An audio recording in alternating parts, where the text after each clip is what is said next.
welcome to another exciting episode of Those Thrilling Days of Yesteryear, a live recreation of your favorite shows from the golden age of radio.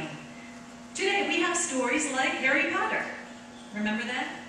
It took the world by storm, and thousands upon millions of kids and even some adults went crazy, eager to follow the adventures of the boy wizard and his friends. They couldn't get enough. And then, how amazing was it to have that very thing that you've been reading about suddenly appear in a movie? Your imagination come to life. Well, 70 years ago, children experienced something very similar. Back in 1938, Superman was the cultural phenomenon. He had his own comic book, he appeared in the daily comic strip, and every kid in the U.S. knew of the man in red and blue. There was no one else like him. He could do things we could only dream about. And then suddenly, this icon of adventure came to life. There he was, speaking, fighting, and yes, flying. On the radio, Superman could do anything that the creative sound effects team could come up with, and they came up with plenty, and kids ate it up. The show lasted over 10 years as a daily radio serial, and all of his friends were there on every adventure.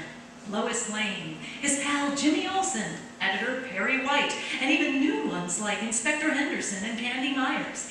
And sometimes, even Batman and Robin would appear to help out. Speaking of Batman, you may have heard of the new Batman movie that came out this summer. That was, shall we say, intense and not for children of all ages. Well, rest assured, this particular adventure first aired back in 1948, and times were a bit different then. So today, Batman and Superman and all the gang find themselves in a mystery that may be milder compared to the superheroes of today, but just as exciting. Besides, with all the superhero films that have come out this summer, how could we resist including that one who started it all back in 1938? As writer Dennis Dooley said in his book, Superman at 50, The Persistence of a Legend, in all of the history of literature, there are only 5 fictional creations known to every man, woman, and child on the planet. Mickey Mouse, Sherlock Holmes, Tarzan, Robin Hood, and Superman. Of course, since that was written 20 years ago, there have been a few more characters added, but the list is still quite small. And with appearances in over 20 different comic book titles, many books and novels, 5 major blockbuster films, several television shows, and billions of dollars of merchandise, it's easy to see why Superman is still the super best. Each Superman show on the radio was only 15 minutes long. So for today, we took the liberty of combining 7 of the 11 episodes of Batman's Great Mystery together to create one super-packed adventure. And we will perform those episodes for you now just as they aired, word for word, sound effects, music, and all. While you are listening, you might pretend you are one of those who had the fortune of being in the live studio audience as they watch their favorite performers do their thing. Or perhaps you might wish to sit back, close your eyes, and imagine you are sitting in your living room in front of the old Philco radio, anxiously awaiting your favorite show to begin. So, join us as we take you back to those thrilling days of yesteryear.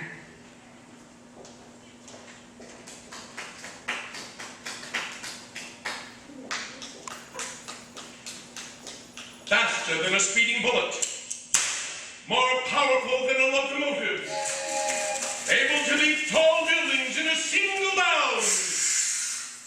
Look, up in the sky, it's a bird. It's a plane! It's Superman.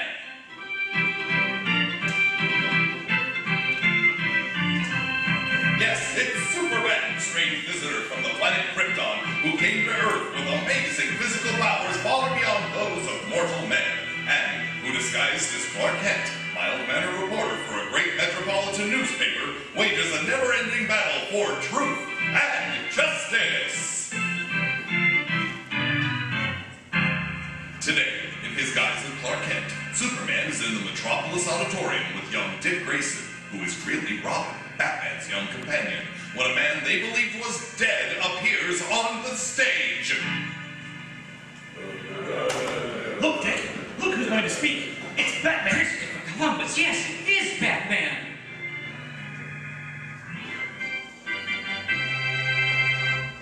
Gang, supposing you were walking down the street one day, loaded down with a dollar you'd earned, and suddenly a stranger comes up to you, gives you the glad hand, and makes a proposition.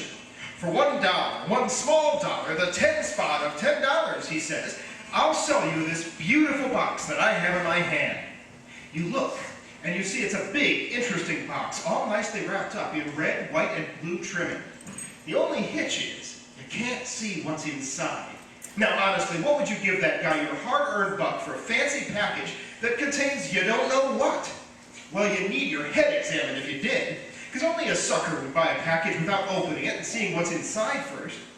Now, ideas are pretty much like packages, and people are always trying to sell you ideas which are all too often wrapped up in fancy trimming so that you can't see what you buy. Also, more often than not, their favorite colors are red, white, and blue. Well, don't be fooled, gang. Don't fall for this old dye. Be smart enough to examine each idea for what it's worth. Inspect it carefully and evaluate it before you accept. For you know that no matter how beautifully an idea is wrapped up in patriotic lingo, it isn't patriotic. It isn't American if it is designed for you to think that one man is better than another just because of his race, religion, or where his people came from.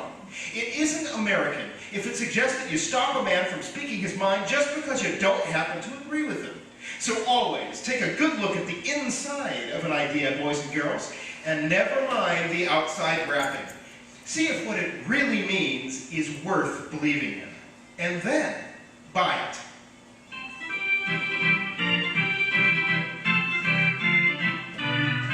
And now, the adventures of Superman.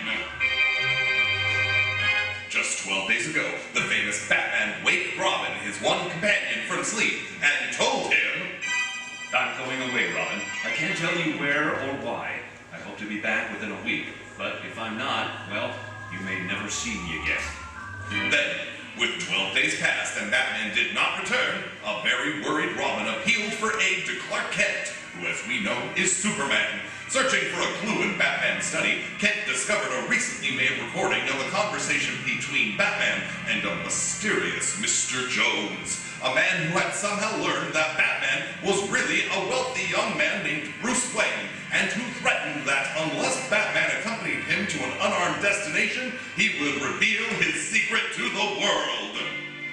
A desperate search failed to uncover any trace of Batman or the mysterious Mr. Jones, but early that evening, Police Inspector Henderson phoned Kent and Robin and told them to go to the Metropolis Auditorium. There, before a huge crowd, a tall figure wearing a skin-tight costume, cape, bat-like hood, and mask walked out on the stage to address the gathering. Look, Mr. Kent, it's Batman. It certainly looks like him, Dick. Is him, or else I'm dreaming. You're not dreaming, son. How could he be here, safe and sound, while letting us think he might be dead? I don't know. Oh, there must be something screwy going on. Must be. Can't imagine Batman addressing a selfish, bigoted crowd like this. Ladies and He's starting gentlemen, the speech. Listen. it's a great pleasure and privilege to address this splendid organization. That's Batman, all right. Yep. I'm wholeheartedly in sympathy with your views, and I am convinced that the future of our great country rests in your hands, and in the hands of those others all over the United States who think the way you do. Did you hear that, Mr. Kent? He's with this mob. Yes, I can't believe it, Dick. Why, if Batman told me once, he told me 100 times that this bunch were selfish bigots. He said that they're a menace to our country. They are. I can't understand this. I think... Wait, Dick. Let's hear this. Many people in this country want us to send our hard-earned food, clothing, seed, and agricultural equipment to the nations of Europe. Share what we have with the unfortunate, they say. Well, I say don't do anything of the kind. Let others take care of themselves. Holy smokes, Mr. Kent, I must be dreaming. No, you're not, Dick. Well, Batman always said the only decent and humane thing to do was to help the starving people in Europe. I know. He went to Washington with me a few months ago to say the same thing. I can't understand what... Wait, listen. Why should we give our bread and cotton and steel machinery to somebody else? I ask you, why? If the Europeans want the necessities and luxuries of life, let them make them themselves. How can he say that when he knows that their farms and factories and homes have been destroyed in the war, and all they're asking for is our help in getting on their feet again? I think I'm beginning to see what's behind this, Dick. Yeah, what? I'll tell you later. Listen. Finally, we have our own troubles to worry about. So let's not talk about Europe's too. They got into a mess without our help. Now let them get out of it without our help. Jeepers, my ears must be playing tricks on me, Mr. Kent. I can't believe Batman would say such rotten, selfish things. Neither can I. The less we have to do with foreigners, the better. So let them stew in their own juice. And now, in closing, ladies and gentlemen, let me urge you again to refuse to aid Europe. We work hard for what we have, so let's not give it away to a lot of foreigners. I thank you.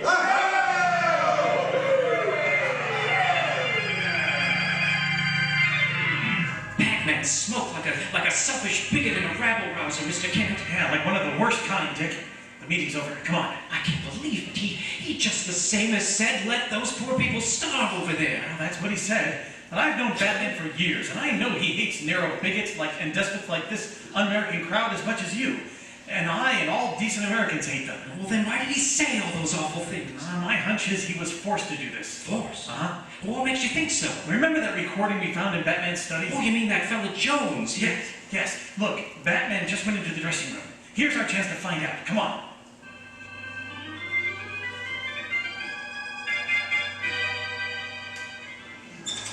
There he is, Dick. Batman! Hey, Batman! Oh, hello, Dick. How are you, Kent? All right, Batman. But what on... Where have you been? Well, why didn't you tell me where I might have seen you? Why did you tell me I might never see you again? Why hadn't I... Whoa, wait a minute, Dick. It's a long story, and I can't go into it right now because I've got another speaking engagement in Willow Falls. But gee whiz. Look, Batman, we three are all alone now, and so you can drop this pose and talk straight. We heard your speech tonight, and now we want to know... Oh, you did, eh? How'd you like it? Thought it smelled. Really? I thought it was quite good. Oh, cut that out, Batman. We know why you made those filthy un-American speech tonight. You see, we found that recording. Recording?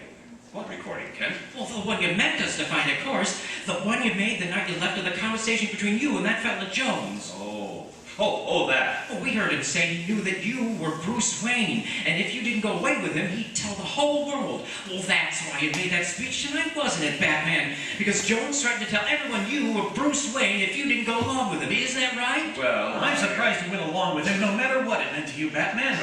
You have a great deal of influence and prestige, you know, and a lot of people will believe your lies just because you say them. Yes, that's right. But they weren't lies. What? I told the truth. You must be out of your head. Now listen, Batman, either this fellow Jones has succeeded in so scaring you that you've turned into a coward, or else... No, wait. Get this straight. I'm neither a coward nor out of my mind, Kent.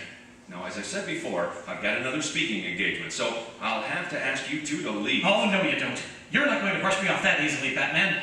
We've been friends for years, and I'm going... Wait a minute, Mr. Kent. Let me talk to him alone. But look... I know him better than you do. Will you wait outside for me, please, in your car? Look, I'm in a hurry, Dick. I told you. I don't care, Pappy. You and I are going to have a little powwow right now. Go on, please, Mr. Kent. Well, all right, Dick. I'll wait for you in my car. Okay. All right now. We're alone. Just you and me, Batman and Robin. So start talking. We'll be back in a moment for the startling climax of today's episode, so keep listening. You know, gang, friendship is a wonderful thing. It's a swell feeling to know that you have someone with whom you can pal around, someone who will share your troubles and your fun, someone you like and trust and who likes and trusts you in return. Yes, friendship helps make life easier and more pleasant for us all. And you know, the best thing about it is that it's so easy to have. Friendship doesn't cost money, and it's available to everybody. Doesn't it seem strange to you then, when such a wonderful thing as friendship can be had for the asking, that foolish people still persist in hating their neighbors?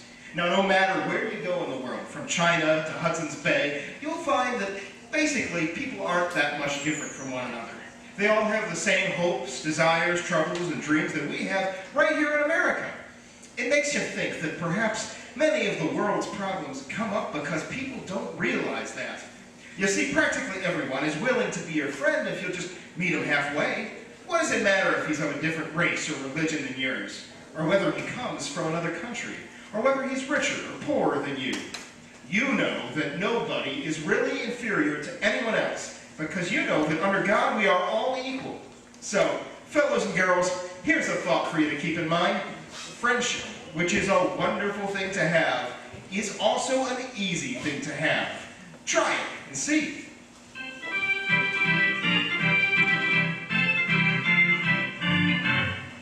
And now back to the adventures of Superman.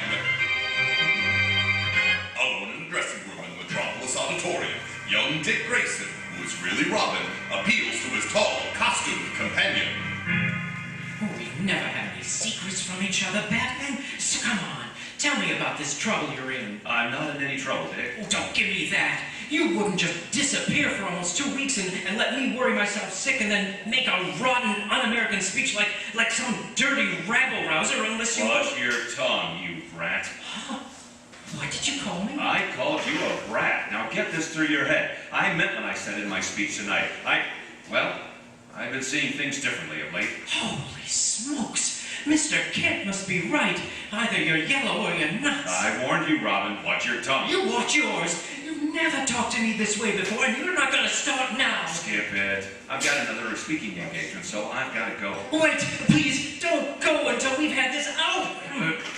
Take your hands off me. Please, Batman, you've got to listen to me. You've got to. I said let go. Oh, That'll hold you, you punk. Time to go, Bet. Hey, what happened to the kid? He got tough, and I had to take a poke at him, that's all. Let's go, Jerry. Say, he looks as if he's hurt pretty bad. His head's cut. So what? He banged it up against the radiator when he went down. He'll be okay. Come on, let's go. Without a backward glance at the fallen Robin, who lies huddled on the floor unconscious, the tall figure in the famous Batman costume strides from the dressing room with the man he calls Jerry. How could this brutal scene have taken place between Batman and Robin, inseparable as brothers? When Kent returned a short time later, he found Batman gone and Dick lying on the floor unconscious. As Superman, Kent rushed Dick to the office of a nearby doctor, where the boy was treated for a scalp wound. Now, a little while later, Robin is again alone with Kent, heartbroken and close to tears. he hit me, Mr. Kent. Batman hit me. He called me a brat and then he slugged me. He never did anything like that before, never. I know, Dick. Oh, but he'd never even lost his temper with me before. I can't understand it, Mr. Kent. I just can't understand it. I can't understand that any more than I can understand Bruce, Batman, making that rabble-rousing un-American speech at the auditorium. Why, if I hadn't heard him myself, I never would have believed it. Look, Mr. Kent, do you suppose that fella Jones, the man we heard on the recording with Batman, do you think he's making him act this way? Yeah, it could be, Dick. It could be. But the Batman I know would have knocked Jones down regardless of what it meant to him before he would make such a selfish, bigoted, un-American speech. Yeah, I guess he would. Well, then why is he acting this way? Well, offhand, I can think of only 2 reasons, Dick. Such as? First, it's just possible that Batman doesn't know what he's doing because he's sick.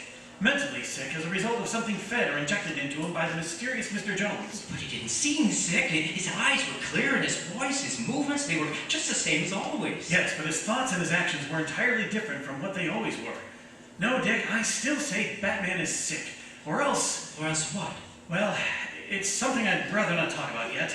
It seems too utterly fantastic. Oh, come on, Mr. Kent. Tell me, please. No, I'd rather check out my theory first.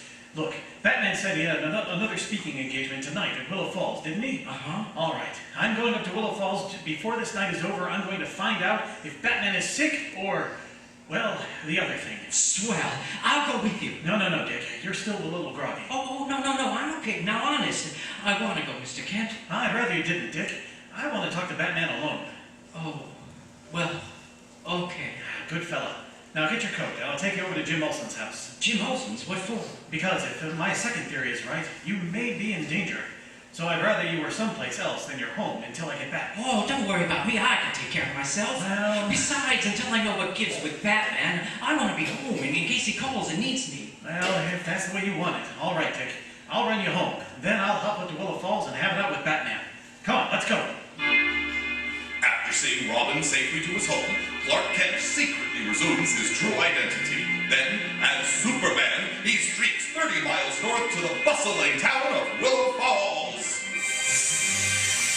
There, after again assuming his disguise of mild-mannered, bespectacled Clark Kent, he approaches the Willow Falls Opera House. Crowds are filling into the building, outside of which is a life-size lithograph of Batman in costume and a huge sign which reads, "Batman speaks here tonight."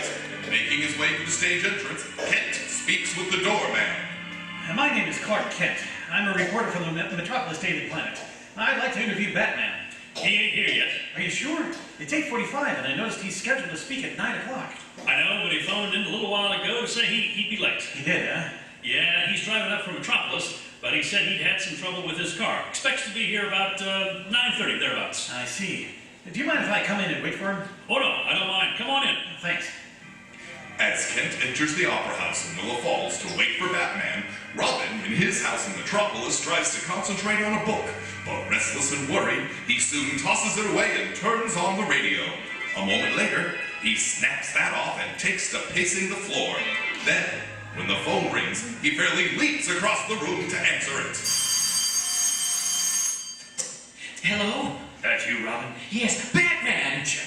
Listen, chum. Where are you, Batman? What's happened to you? I'm so worried I'm going nuts. Take it easy, Robin. I can explain everything. Well, start explaining. Mr. Kent thinks you're sick in the head, but I know it can't be that.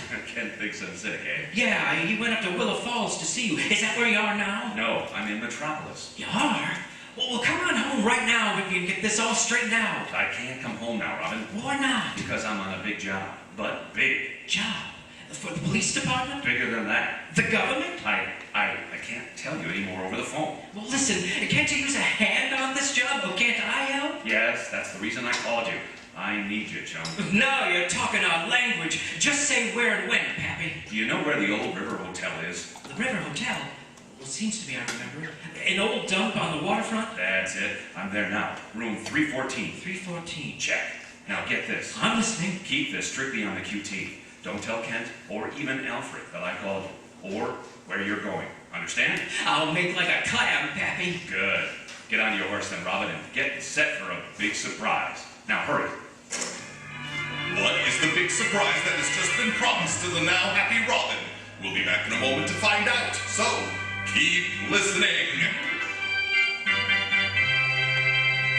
Listen, gang. The other day, I found a reason which seemed just about half deadly, so I unlocked the still to fill and bumped the peppers beat. What's that? You didn't catch what I said? Well, it's perfectly simple. All I said was that the other day, I found a reason which... Okay, gang, I'll stop. You probably guessed I was trying to talk double talk. Have you ever heard a real whiz give out with a double talk?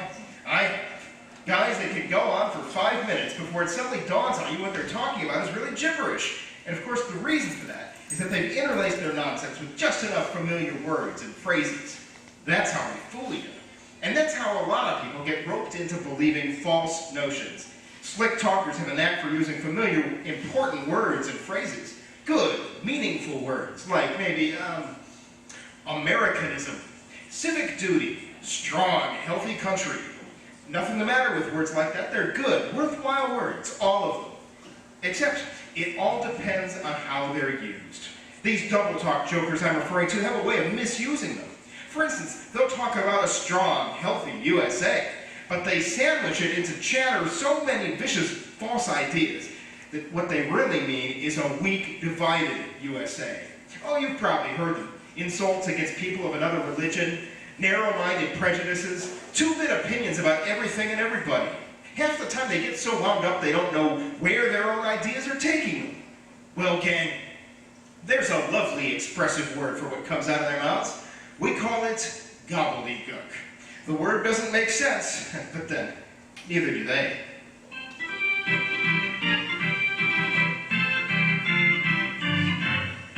And now, back to the adventures of Superman. Dressed as Dick Grayson, Robin has just arrived at the River Hotel, an ancient, decaying, evil-smelling structure situated in an area on the waterfront where many of the shady elements of the city congregate.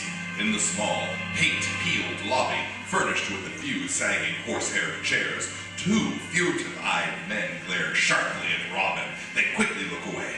The sleepy, blurry-eyed clerk at the switchboard seems to take no notice of the youngster as he walks swiftly to the rickety, uncarpeted stairs and takes them two at a time on the third and top floor, where a single small electric bulb only seems to make the shadows deeper.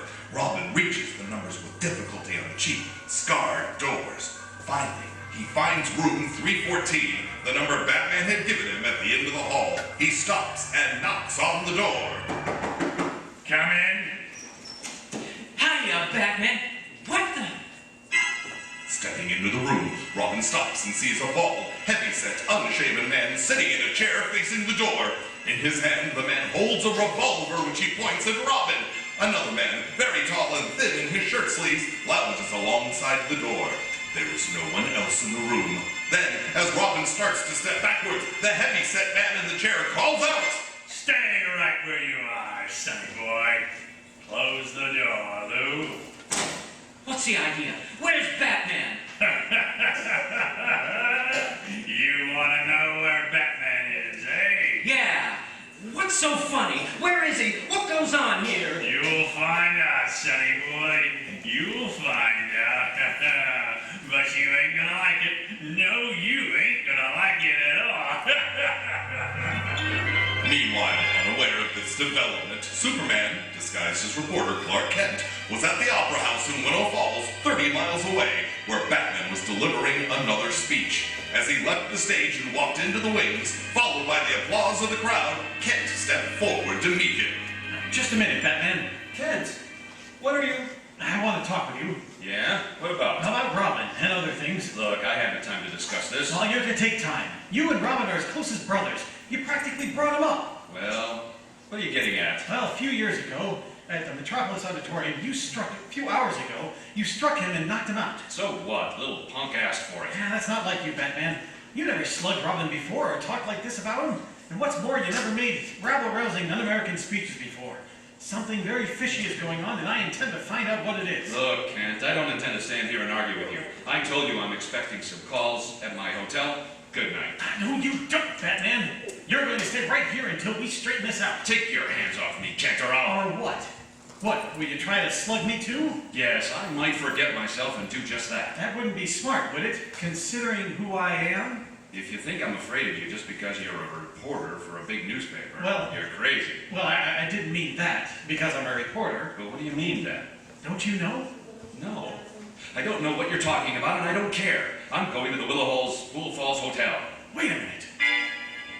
Steel fingers locked on the bat-like costume of the man's arms. Kent holds him fast, and there's a strange expression in the eyes as he gazes into the masked face before him. Then he hears his own voice, the voice of Superman, talking to him. Batman is the only man in the world who knows that I, Superman, am Clark Kent. But this man doesn't know it. Say, what's the matter with you? So I was right. What do you mean? Take your hands off me, Kent. First, I thought you were acting this way because you were afraid of Jones, the man who said he knew Batman's real identity. But now I think I've got this situation figured out. You amuse me, Kent. Keep on talking. Later, go on to your hotel. I'll be seeing you again very soon.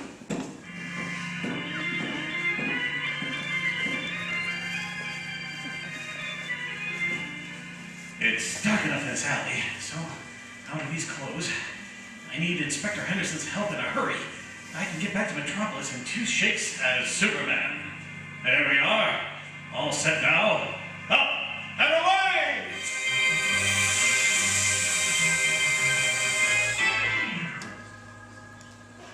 I tell you, Inspector, I know what I'm talking about. Either Batman is mentally ill, or Jones may have done something to him to affect his mind, or else that man in the costume is not Batman. Not Batman? Why, that's ridiculous. I know it sounds fantastic, Inspector, because that fellow certainly looks and talks exactly like Batman. But, well, I put him to a test. Yeah? What kind of a test? There's a certain secret which only Batman and I know. Yeah? That masked man doesn't know it. What is the secret? I can't tell you. But take my word for it, Inspector, the real Batman couldn't possibly forget it. That is, unless he was mentally ill. I see. Look, you have a record of Batman's fingerprints, haven't you? Certainly. Fine. Now, this guy who says he's Batman is staying at the Willow Falls Hotel tonight. That's only 30 miles away. Mm-hmm. So why don't you find some excuse for walking in on him and picking up a sample of his fingerprints? Then you can check them with the prints in your file. Well, I suppose I could do that. Do it, Inspector. If the prints match, we'll know he's the real Batman, but he's mentally sick. And if they don't match... Oh, but this all seems ridiculous, Kent. I know, but... How could a phony, clever as he may be, do such a perfect job of impersonation that could fool even Robin? I don't know. I've heard that everyone in the world is supposed to have a double somewhere. Yeah, I've heard that too, but you can't... Now, this fellow could look enough like Batman naturally, not to need too much fixing. Yeah. And he could be trained to imitate his voice and manners and so forth. But who would go to all that trouble and why? Fanatics. And we're dealing with a bunch of isolationist fanatics here. Fanatics will go to any amount of trouble to gain their selfish ends. And then there's another thing. What's that? Batman is a very rich man. If he were out of the way, an impersonator could make off with a fortune. Uh-huh. Now that makes sense. Now maybe you've got something, Kent. You'll go through with the fingerprint test, Inspector? Well, I can only do it on one condition, Kent. What's that? That somebody closely connected with Batman, in this case Robin, makes an official complaint, including the statement of his belief that the real Batman is met with foul play and is now being impersonated. Okay, Robin will do that. Come on, Inspector. We'll go out to his house right now.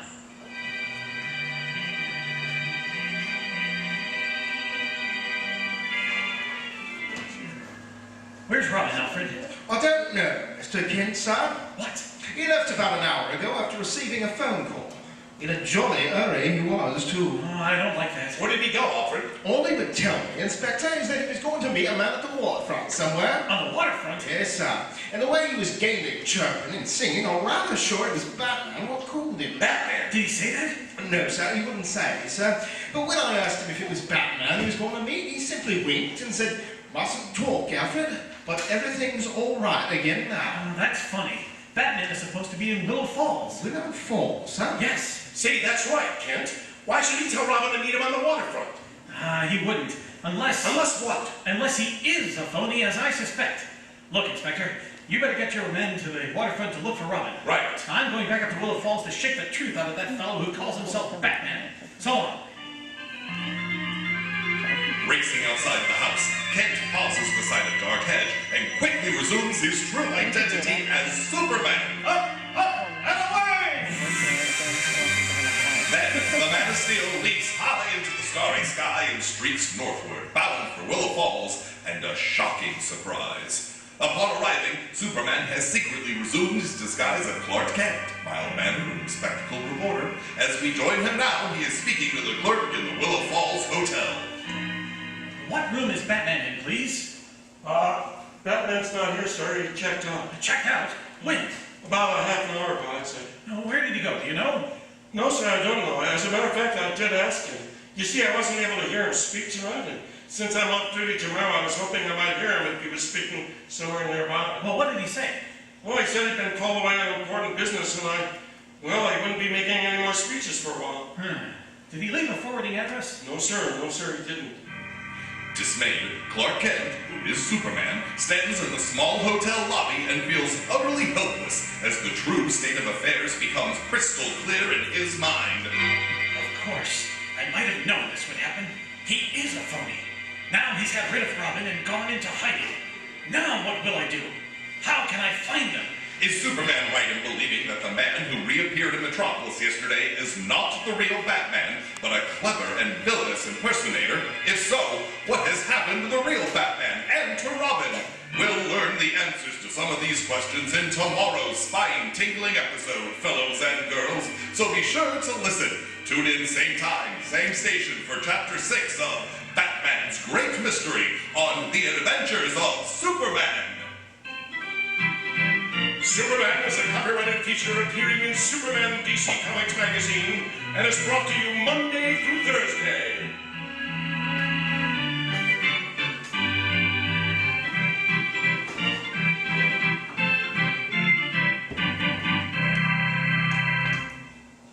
Faster than a speeding bullet. More powerful than a locomotive.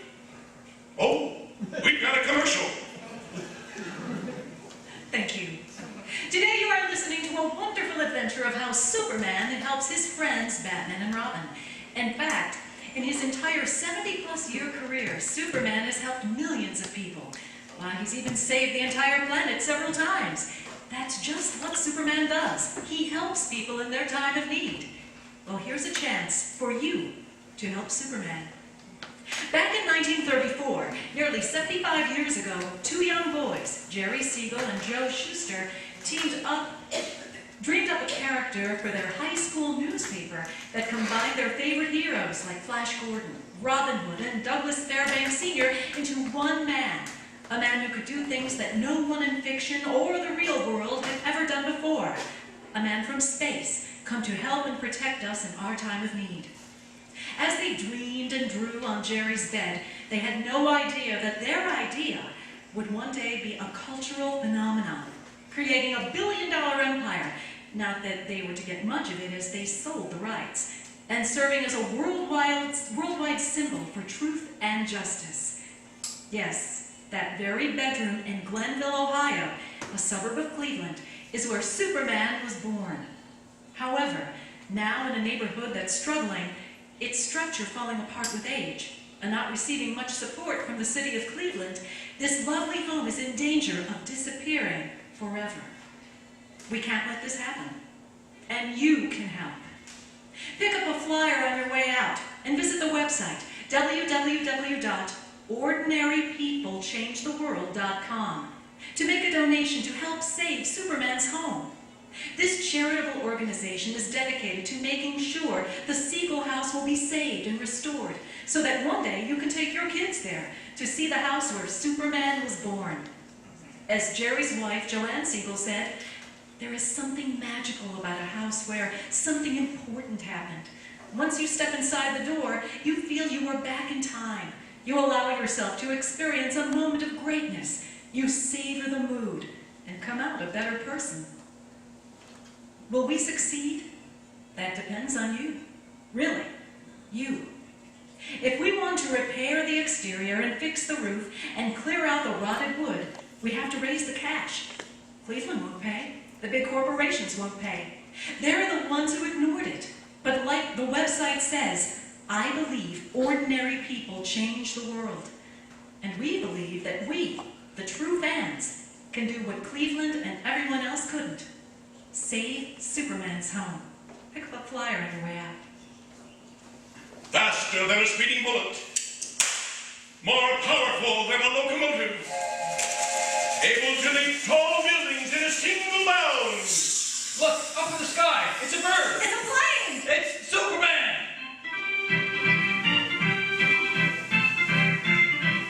Yes, it's Superman, strange visitor from the planet Krypton, who came to Earth with amazing physical powers far beyond that of mortal men, and who, disguised as Clark Kent, mild-mannered reporter for a great metropolitan newspaper, wages a never-ending battle for truth and justice. Today, with Batman and Robin still missing, Superman, in his guise as Clark Kent, answers his telephone and receives spine-tingling news. Mr. Kent, this is Frank Anders of the Metropolis Trust Company. Oh, yes, Mr. Anders. You asked me to call you if Batman came in? Yes, I did. Has he come in? Yes, he's in a bank right now. He is? Look, Mr. Anders, hold him. Stall him somehow. Don't tell him anything. And don't let him get away. I'll be there in 1 minute flat. Can you remember as far back as this morning, gang, just after you finished dressing for school and Mother served up a delicious and nourishing breakfast? Well, there was a lot of what it takes in that food to keep young folks pepped up in high gear. Vitamins and calories, essential to the development of your mind and body. Now, do you recall that long about lunchtime, you felt the driving need for more of the same? Well, that's because you had used up all the energy contained in your breakfast. You needed more, and Mother saw to it that you got it. But in lots of homes in Europe and Asia, war-ravaged parts of the world, other boys and girls like you, who also need vitamins and minerals to keep going, didn't have them. All they got to eat today was maybe a little thin soup and a crust of dry bread. And it wasn't because their mothers didn't recognize their need and want to fill it. It's because that's all there was in the house. Now, how far do you think you could go on food like that? How much running and playing and schoolwork do you think you could accomplish with so little nourishment? Not much, believe me. You'd probably grow thin and weak and listless and become so subject to sickness and disease. Well, that's exactly what's happening to thousands and thousands of boys and girls all over the world, and through no fault of their own, simply because they are innocent victims of war. But something can be done to help them get the proper kind of food necessary to help their strength, so that they too can grow up to be useful citizens of the world. And you can help them. You, the lucky boys and girls of America, can help them by joining the Crusade for Children, a nationwide organization of young people dedicated to helping the less fortunate children overseas. Later, I'll tell you more about this wonderful opportunity. You have to do something helpful, so stay with us.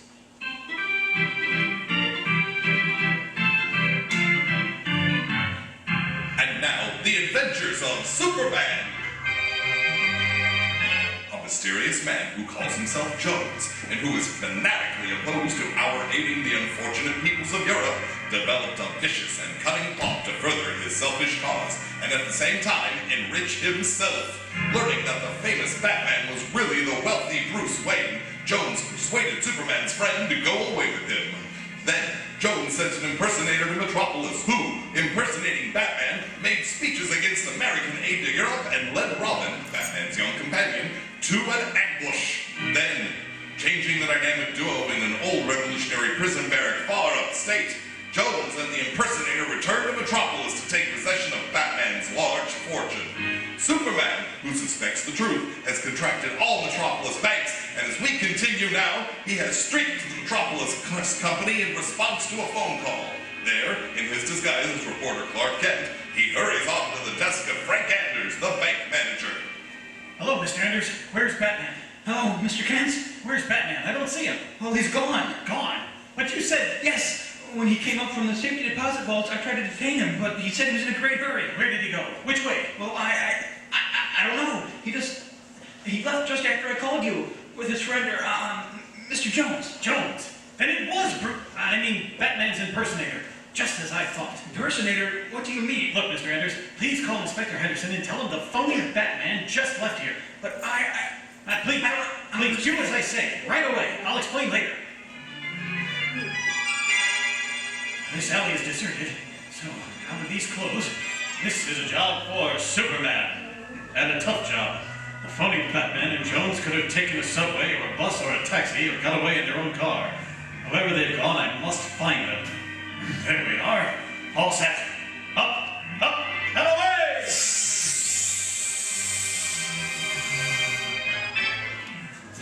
Yes, Inspector. I'll tell him as soon as he comes in. No, I have no idea where he is. All right. Goodbye. Oh, Clark, where have you been? Where haven't I been, Lois? Listen, have there been any word from Inspector Henderson? Yes, he just called. Did he pick up the phony Batman? No, he's still looking. Oh, But there's... I was afraid of that. I couldn't find him either. There were too many ways he could escape. Subway, bus, taxi, private car. Why are you so sure it was the phony Batman who came to the bank, Clark? Oh, because that Jones character was with him. He was? Yeah, sure. They forged Batman's signature, opened his safe deposit boxes, and took his whole fortune. Good heavens. Now I'm sure we'll never see the real Batman and Robin again, because Jones can't let them live now. Oh, Clark, what do we do? I don't know, Lois. I don't know. Look, how about the recording of Jones's voice? Any luck with that? No, not yet. Oh, that's bad. The Daily Planet radio station has been broadcasting the record every hour and repeating our offer of $10,000 for anyone who can identify Jones's voice and tell us who he really is. Still no takers? No, not a single one.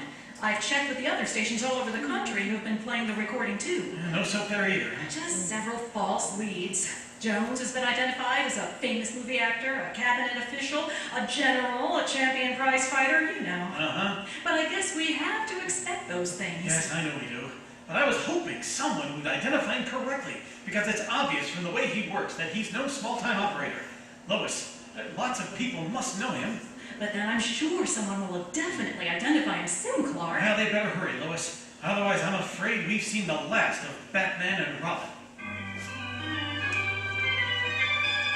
As the afternoon darkens towards evening, Clark Kent and Lois Lane continue to wait anxiously for someone to identify the mysterious and evil Mr. Jones. Batman and Robin in their ancient prison barracks have been trying desperately to free themselves from the heavy, rusted shackles. In the long, low, dimly lit room where their ankles are chained to iron staples embedded in the wall beams. The dynamic duo have been bracing their feet against the wall, then throwing themselves back violently against their chains, hoping to snap them or pull the heavy staples from the beams. Each time they lock their teeth tightly to keep from crying out as the cruel chain cuts into the flesh of their ankles. Ow! Oh, it's no use, Batman. These chains won't break and...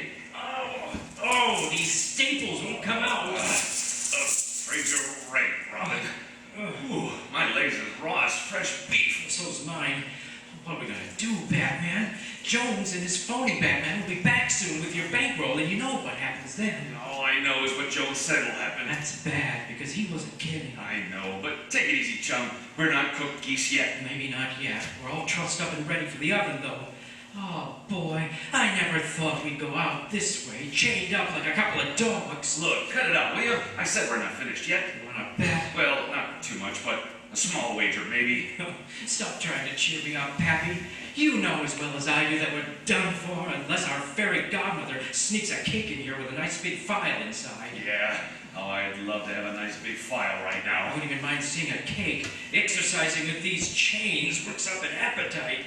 Remind me of that later. I'll run out and buy you a steak. Hey, when is the last time you ate, Batman? Yesterday. Holy smokes. Hey, never shout like that when a man is hungry. Cut the comedy, Robin. I just thought of something. Way to get out of here, I hope. Nothing else but. Your talking about food gave me an idea. Go on, spill it. I'm all ears. Up until today, when they brought you in, I'd been fed fairly regularly by two of Jones' playmates, ugly gorillas with guns, who've been bringing me a tray. One of them would keep me covered, while the other one set the tray down where I could reach it. Do you get the picture? Sure, but what are you driving at? Well, there are two of us in here now, see? So, if we can get the gorillas to bring us some food before Jones comes back and coax them within reach of our chains... We grab them, give them a quick going over, and suggest they remove our leg braces. Surprising how quickly you catch on, son. Come, let's yell and see if we can race the chef. Hey, fella, where's the waiter with the water for my daughter? Waiter! Hey, Sheriff! come Somebody! on! What do you guys want? We want something to eat! Yeah, we're starving. How about a ham sandwich apiece, buddy? Forget it. Mr. Jones didn't say nothing about feeding you. Look, you've been bringing me food every day, haven't you? Well, yeah, but Mr. Jones Well, said... he must have forgotten to tell you. So be a good guy, will you? And bring us something to eat. Anything. Well, Even a glass of water will do. Just a glass of water. well, I guess I can do that. Boy. Hey, wait a minute. Car just pulled up. Must be Mr. Jones now. Oh, what a break. Never mind him. Bring us some water. Hurry. Wait till I see. Yeah, it is Mr. Jones. I'll ask him what it's something for you guys. Oh, I'll know what Jones will say. Yeah, and say it with a bullet. Well, I guess it was a good idea, Batman. Yes, Robin, it was, but it came a little too late. There goes our last chance. Their last hope gone. Batman and Robin wait for the arrival of Mr. Jones. We'll be back in a moment for more of today's episode, so keep listening. Gang, have you ever seen a traffic accident? It's not a very pretty sight. First, you see a crowd of people standing around, gaping at something. A policeman is usually standing there talking to a frightened man, the driver of a car. You see a man bending over something on the ground and realize with a shock that the man is a doctor, that he's attending a boy who's lying motionless in the street. You hear people talking about the accident, and almost every time the story is the same. The motorist couldn't stop because the boy had dashed blindly out into the street to retrieve a wildly tossed ball.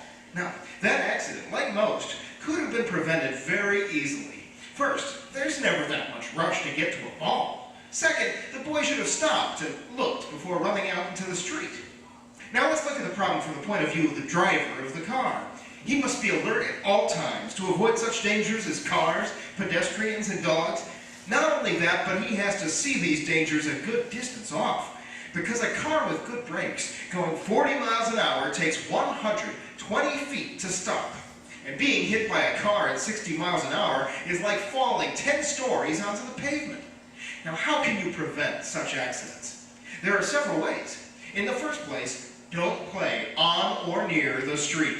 Second, and this is the most important, stop and look both directions before going into the street.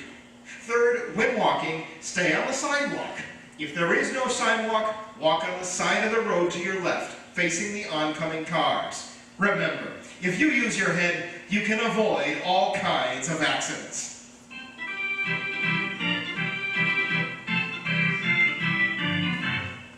And now, back to the adventures of Superman. As Batman and Robin in their prison barracks upstate see Mr. Jones enter the room in which they are chained, Lois Lane in the Metropolis desk has just rushed into Clark Kent's office at the Daily Planet. Clark!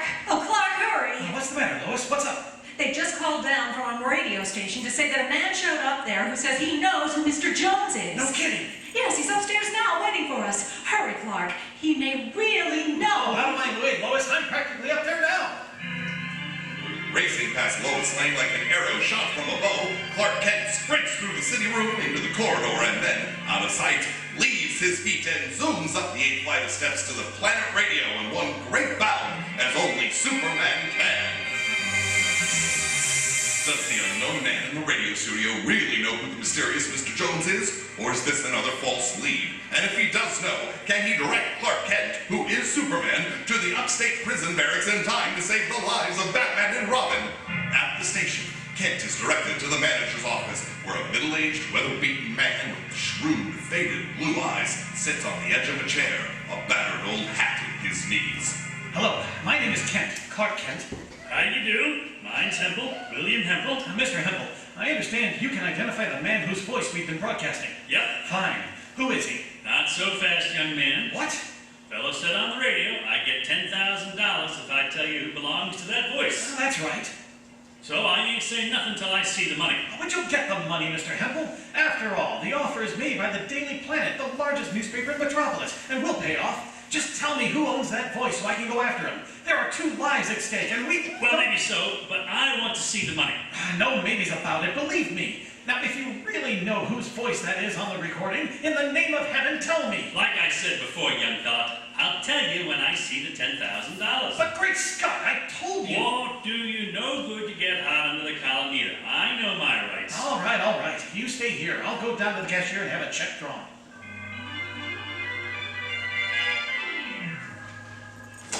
Okay, Mr. Hempel, here's the check, drawn to your order. Fine, let's have it. No, I'll hold it if you don't mind, until you've identified the voice, if you can. I can't. Fellow owns that voice is Mort Wheeler. Now, give me the check. Now, just a minute. Who's Mort Wheeler? Fellow rides around out in the country making speeches again when he calls foreigners and saying for us not to send no help to the starving folks in Europe. Oh, great Scott! I think you've hit it. That's the man I heard way up in Maine. Yes, now I recall. It's his voice on the recording. Sure it is. Give me my check. Here you are, Mr. Hempel. Much obliged. Hey. Easiest money I ever made in my life. Wait a minute. Tell me, do you know where this Mort Wheeler is now? Didn't say that on the radio that I had to say that. No, you don't. But I've got to find this man quickly because he's holding a man and a boy prisoners. As a matter of fact, it may already be too late to save their lives. Is that a fact? Yes. If you can help me find this Wheeler quickly... Say maybe I can at that. You do know where he is. Don't know for sure, but this Wheeler, he's got some kind of society. Yes? Calls it No Help for Europe, or Nothing for Foreigners. I don't recollect just exactly what's. It's important. Try to remember, please. Can't seem to, never paid no attention coming. I don't hold with fellows like him, always trying to stir up bad feelings. No good. Oh, that's right. Now, if you can remember the name of his outfit, I can trace him and... Well, I can't. Come to think of it, though, the name and the address are on his envelopes. Oh? The ones he sends out asking for contributions. Wonderful. Do you have one of them? Seems to me I should have. I always keep envelopes to figure my taxes on. Saves buying paper. Good. Can you let me have one of them right away? Well, they're at home. Up on the farm. It's just below Mayfield, about 90 miles upstate. Only 90 miles? We can be there in a minute or two. Come on, Mr. Hempel. Be there in a minute or two? Do you know what you're saying, young fella? Huh? Oh, that is... Look, Mr. Hempel, you've heard of Superman, haven't you? Yeah, sure have. Well, he's a friend of the people whom Mort Wheeler abducted. Yeah? And he's here in this building right now. Rick, you're joking. No, I'm not. You wait right here. I'll see that Superman joins you in a few seconds.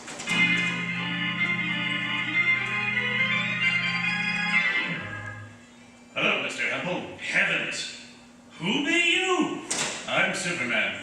Are you ready for a quick trip up to your farm? My farm? You're really Superman. I certainly am. Just open this window. Well, I'll be. There we are now. Up with you, Mr. Hempel. Hey, wait, put me down. What you aiming to do? Give you the ride of your life, old-timer. Now, don't be frightened. Up, and away!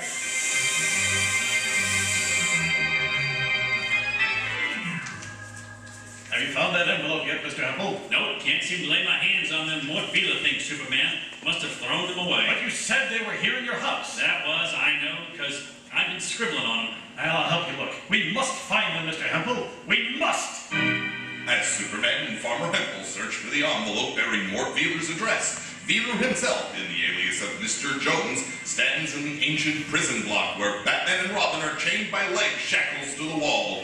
Pointing a revolver at them, he smiles sardonically. Once again, gentlemen, I'll ask you, any last requests? Yes, Jones, I have. Really? What is it, Batman? I'd like a last cigarette. Cigarette? Since when do you smoke, Batman? Well, I don't much, but when I'm in a tight spot, I sort of like a cigarette. You do? Well, I don't know. Now look, Jones, you took my name, my fortune, and now you're going to take my life. A last cigarette isn't too much to ask in return, is it?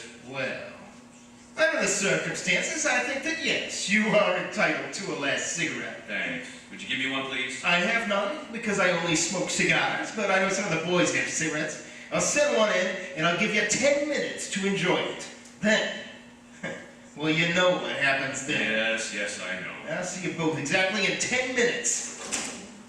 Look, Batman, what's the idea of asking for a cigarette? You never smoke. Wake up, Robin. Jones says he's going to send someone in here, didn't he? Yeah, so what? So, we're going to make a last stab for our lives, that's what.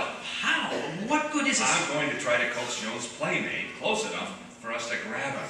Then I'll take his gun and shoot our chains off. And then we go to town. Oh, boy, Batman! Quiet. Don't let them hear you. This is a long shot and shh. Get ready. Here comes somebody.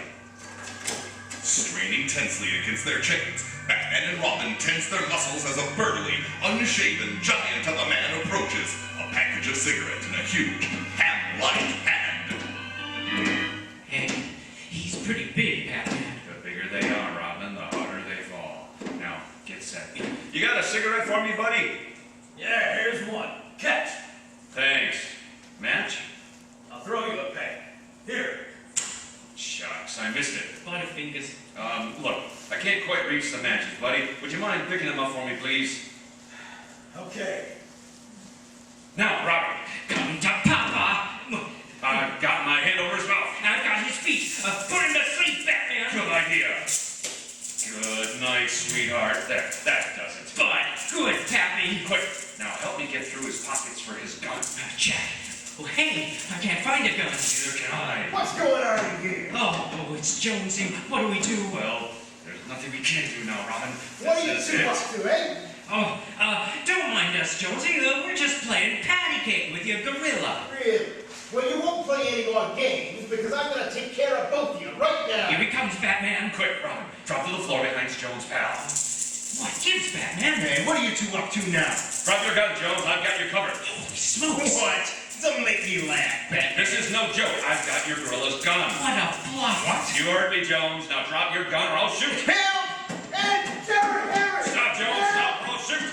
And he's gone, Batman. He fell for the old shell game. Sure, he's yellow. I never knew a rebel rouser that wasn't. Hurry, boys, after them! Oh, what do you think he'll do now? He'll probably come back with reinforcements. Here he comes. Stand back. The first guy who pokes his head in here gets a bullet in his head. See that, Robin? Yeah, they duck back like rats in their holes.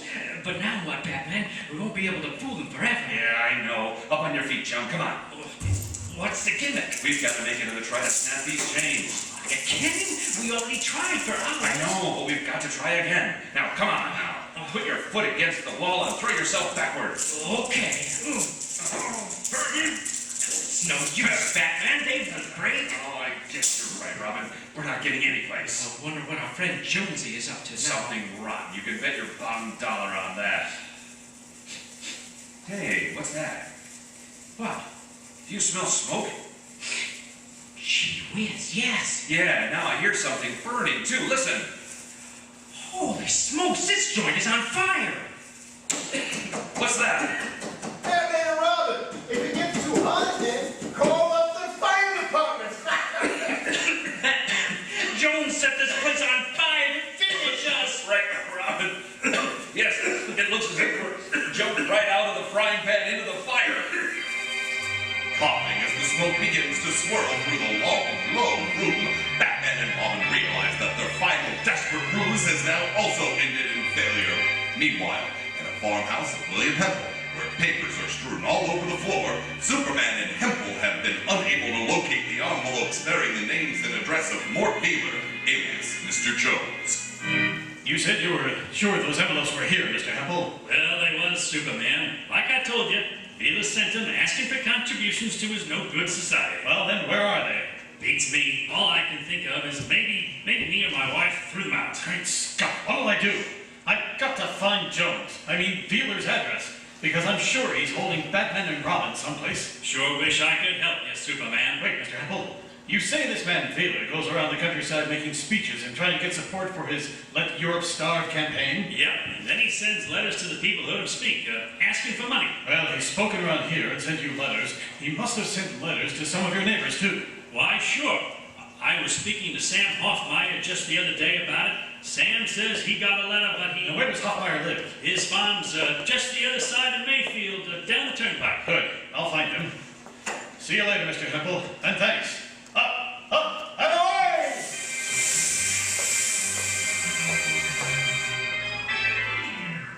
Mr. Hempel says you got a letter from this man, Mort Wheeler, too. Mr. Hoffmeyer, asking you to contribute to his un-American campaign. Your ideas, Superman. Well, let me tell me, have you... Oh, but he won't get no money from me. No, but... I always say we gotta help them poor folks over there. Yes, of course we do. But what about the letter? Do you still have it? Well, let's see. I reckon so. Will you show it to me, please? It would give me Wheeler's address, and then I can... Oh, well, hold on. It seems to me I seen it over here on the fruit bowl. Oh. Yeah, usually we keep all letters and papers and things here. Well, is it there? No, don't seem to be here now. Uh-oh. Now, how will I find Wheeler? Wait a minute. I kind of recollect taking it upstairs to Sarah the other day. Sarah? Yeah, that's my wife. She's been ailing some, so I took up whatever letters and papers was around for her to pass the time. Yes. Will you please see if the letter's upstairs, Mr. Hoffmeyer? I'll go right up now. You just wait here. I will, but hurry, please. Every second counts.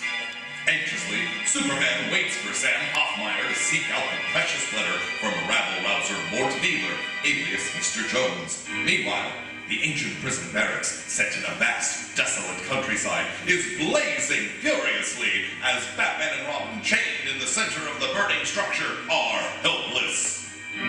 Outside the blazing wooden structure, a half-dozen of Mr. Jones's followers stand, watching in awe.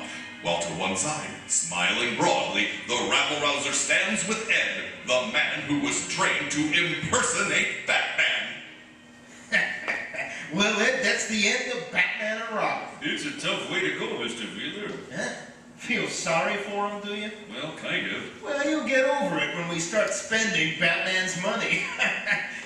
Ed, What's the matter? where are the suitcases? What suitcase? The one with Batman's money. What?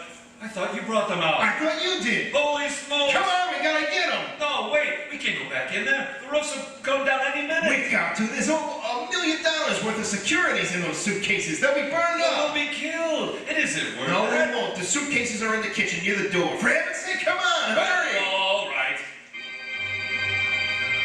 As Jones and Batman's impersonator rush into the rear of the blazing barracks, risking their lives to rescue their stolen loot, there is a rending crash, and the roof above them crashes down upon them.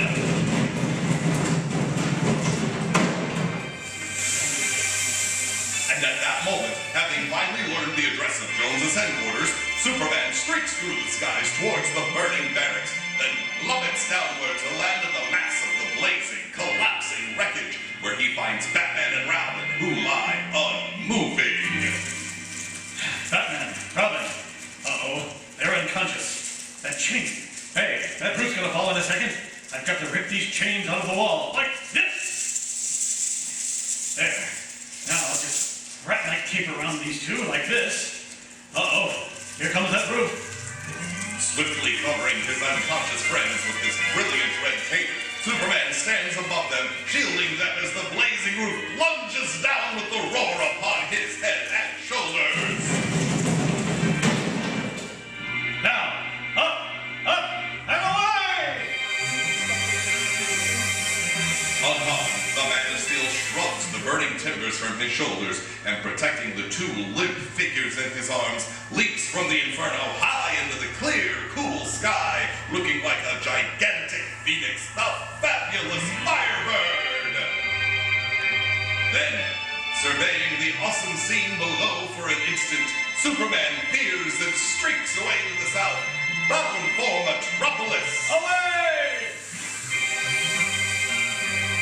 A short time later, in the house they occupy as Bruce Wayne and Dick Grayson, Batman and Robin have been seen and pronounced fit by their doctor. Now, after showers and a change into fresh clothes, they're in their kitchen with Superman, who has resumed his guise of Clark Kent. Bruce is making a third round of sandwiches, and Dick is pouring a second bottle of milk. Frank, this is good eating. Well, I must have been hungry. Good. I'll fix you some more sandwiches. Don't make any more for me, Bruce. I'm full. Keep working, Bruce. I'll eat Mr. Kent's share. Okay, Dick. If you can take it, I'll dish it up. You keep dishing, chum, and I'll keep taking. Where do you put it all, Dick? Oh, I'm a growing boy, didn't you know? Well, maybe the fire gave me an appetite. Don't remind me of that. For once, I really thought we were done for. Yeah, me too. And we would have been if not for Superman. Hey, that reminds me. I didn't thank you, Clark. Oh, forget it, Bruce. Huh? Well, what are you thanking him for? Why? Because I... Oh, why, that's a fine question to ask, Dick. Didn't Clark find and identify that recording of Joan's voice I left behind? Well, that's right. And then he turned it over to the info to Superman, huh? That's about right, eh, Clark? Yeah, something like that. Something like that. That's good. Oh, what are you two laughing about? Who, me? Yes, you. There's something going on that I don't know about. Now, what gives? Well, maybe we'll tell you sometime. yes, maybe. Oh, come on, tell me now. Oh, can do, sonny boy. So forget it. Now, Maybe I can guess. Don't bother, Dick. forget it, I said. Now, look, Clark. Jones, Mort Wheeler, I mean, and my impersonator are really done for, aren't they? Yep, they'll never pull another rascally trick in this world, Bruce. Well, I hate to say it, but they had it coming to them. I sure did. They were not only thieves and murderers, but rabble-rousers who tried to turn people against each other, which is worse. Yes, they were the worst kind of rabble-rousers, Dick. You know, Jones had a printing press in that old prison barracks, in which he used to print anti-racial pamphlets to mail out all over the country. No kidding. Sure. Yeah, he was a nice guy, all right. Well, say, that reminds me. Anybody got a newspaper? What? Well, I want to look at the want ads. With all our money burned up in the fire, we'll have to get jobs. You and Bruce have jobs, Dick. Your job is to battle against crooks and rabble-rousers. Oh, we do that for free and for fun. And I'm spoiled. I like to eat 3 square meals a day. Oh, well, from what I've seen this evening, you like to eat 4 or 5. Don't worry, Dick. You'll keep on eating.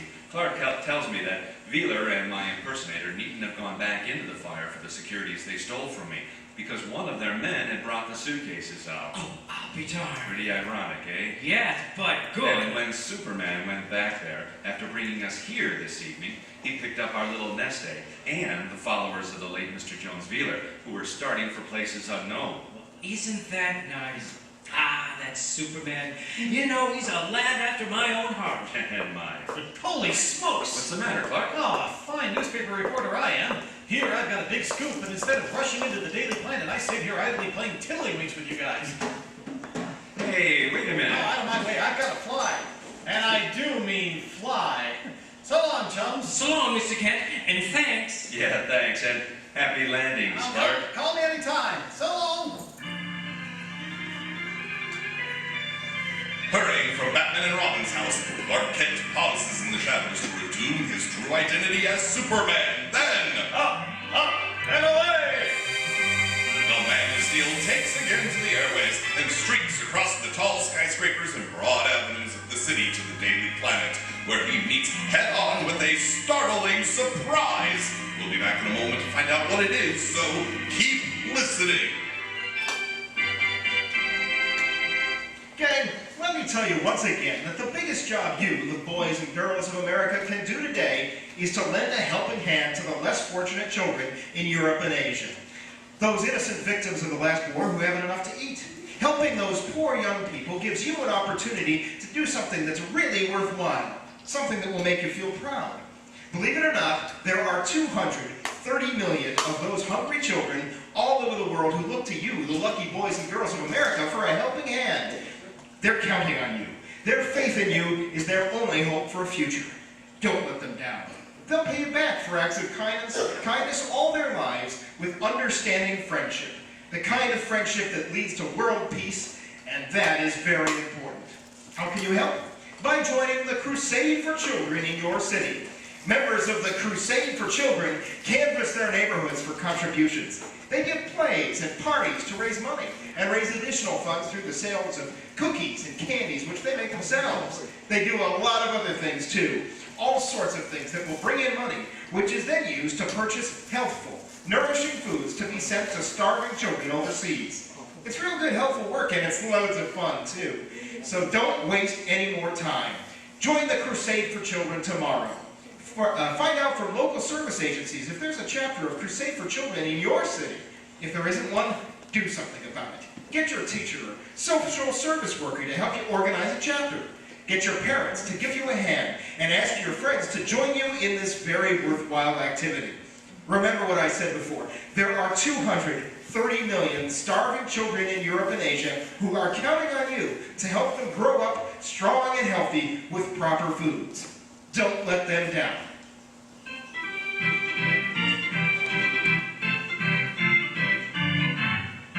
And now, back to the adventures of Superman. Back at the Metropolis Daily Planet, in disguise as Clark Kent, mild-mannered and bespectacled reporter, Superman typed the amazing story of Mort Wheeler and Batman and Robin. Then, ripping the last page of the story from his typewriter, he strode off to his office door and threw it open on the bustling city room. Copy! Copy, boy! Coming up, Mr. Kent. Come on, Beanie. Come on, step on it. Yes, sir. Got something hot, Mr. Kent? Oh, I got a scoop for page 1, that's all. A scoop, huh? Yeah, but at the rate you're traveling, it'll be ancient history by the time you get into the city editor's desk. Well, gosh. All right, never mind the conversation. Now here, Beanie, take this to Mr. Burroughs and shift it to high gear, will you please? Yes, sir. I'm on the way. Oh, what a kid. I wonder if he still plays euchre. Oh, whew, what a day. Not even I can stand a bit of relaxation right now. Oh, man. Oh, there's the telephone. Oh, now what? Hello? Hello, Kent. Yes, who is this? This is Candy Myers. Well, hello, Candy. How's the private detective business? It's running me to the ground, chum. Oh. I need your help, but bad. Oh, now look. What would a super sleuth need me for? Now, please, Kent, don't make with the quiz games. Now, why? What's the matter? I wouldn't be calling you all the way from England just for a gag. England? Yeah, London, England. And if you don't get here to give me a hand soon, I'll be pushing up English daisies in a British potter's field. Hey, that sounds serious, Candy. It is serious. What's more, it's a terrific story for you. Well, just tell me where I can find you, and I'll see you before you can say tea and crumpets. I'm staying at the Three Joders Hotel in London. Now that's all I need to know, Candy. So long. I'll see you soon. Replacing the phone, Clark Kent leaps across his office and turns the lock on his door, then strips off his business suit and spectacles, and is revealed once more in the skin-tight blue costume and crimson cape of Superman! Up, and away! Leaping high through his office window, Superman veers to the east and straightening out like a great red and blue arrow hurtles across the city and out over the broad Atlantic Ocean, bound for London, England, and Candy Myers. What is the terrific story in which Superman's private detective friend is involved and which he requires Superman's help? It's a terrific story, fellows and girls, just as Candy promised. And we can promise you that you'll be sitting on the edges of your chairs from beginning to end. So be sure to tune in tomorrow, same time, same station, to listen to Chapter 1 of The Kingdom Under the Sea on The Adventures of Superman. Superman is a copyright running feature appearing in Superman DC Comics magazine and is brought to you Monday through Friday at this same time.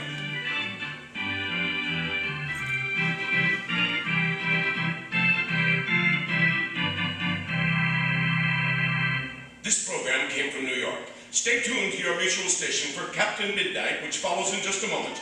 And right after Captain Midnight, you'll hear Tom Mix and his Ralston Straight Shooters. This is the Mutual Broadcasting System.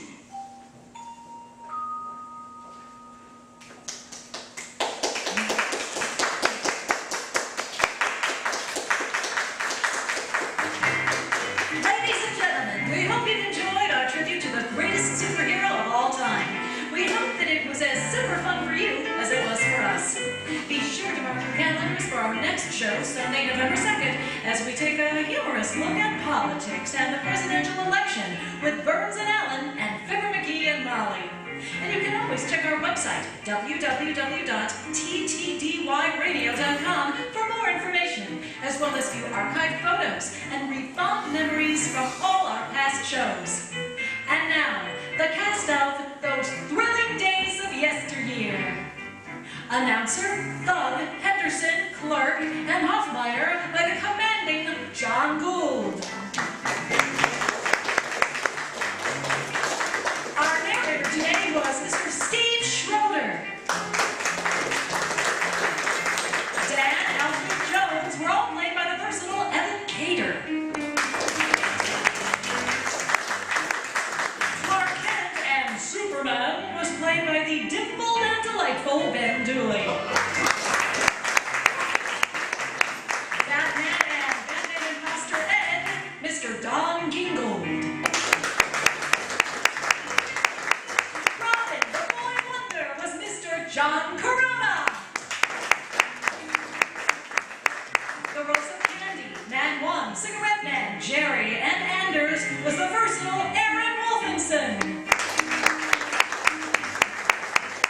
Admirals of the Doorman, Heavyset, and Hempel were Mr. Doug Page. Special thanks to our lovely and talented accompanist and Beanie the Copy Boy, Peter Storms. And a radio show would not be complete without the synchronous sound effect stylings of myself, Mr. Don Gingold, Doug Page, Aaron Wolfenson, John Corona, and John Gould. And I am Dan Turlo, who played Lois Lane and, strangely, man number 2. And on behalf of the cast, we'd like to extend our thanks to you, the audience, for once again helping our show to come alive and reliving those thrilling days of yesteryear so we could bring them back to you.